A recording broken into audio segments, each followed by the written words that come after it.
అంతే. ఇప్పుడు కొరటాల శివ గారు వచ్చారా దీనికి? వచ్చారు. ఆయన చూసి బాగుంది, ఆల్ ది బెస్ట్, బాగా చెప్పావు, నాకు ఓకే ఈ వాయిస్ అన్నారు సార్. సేమ్ ఫస్ట్ మీరు చెప్పిన వెర్షన్ కి ఓకే అయిపోయింది. అంతే, అదే ఫ్లో లో కావాలి నాకు, ఇదే మొత్తం కావాలన్నారు. బాగుంది అన్నారు అంతే. ఇంకా ఇట్ట నేను చెప్పాను, ఇట్ట ఓకే చేశారు.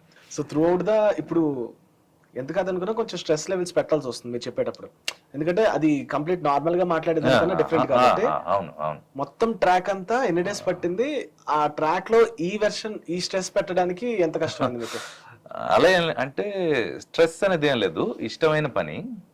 మన యాక్టర్ చెప్తున్నప్పుడు మనకి తెలియకన్నా ఇన్వాల్వ్ అయిపోతాం. లైక్ వాటర్, మనం ఆ క్యారెక్టర్ లో మనం ఇన్వాల్వ్ అయిపోతాం. అతను ఎలా పర్ఫామ్ చేశాడు, దాన్ని ఇంకా బెటర్ గా చేయడానికి మనకి ఏమేమి మనకి చేయాలో అవన్నీ ఆటోమేటిక్ గా తెలియకన్నా జరిగిపోతూ ఉంటది అనమాట. డ్రైవ్ చేస్తావు కదా బైక్, ఇంకేముంది నీకు, కొత్తలో ఇవన్నీ ఉంటాయి.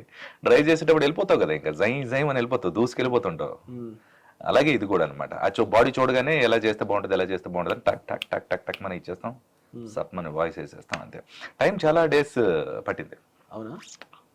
ఎందుకంటే చెప్పడం, మళ్ళీ కొన్ని డేస్ మిగిలిన డబ్బింగ్ ఆర్టిస్ట్ మళ్ళీ ఇంకాస్త షూటింగ్ అయిన తర్వాత మళ్ళీ రావటం, అలా అలా టైం పడుతుంది. మళ్ళీ కొన్ని కరెక్షన్స్, మళ్ళీ యాడింగ్స్, చాలా ఉంటుంది. సినిమా చూసినంత ఈజీ అయితే కాదు మనకి. అండ్ నాకు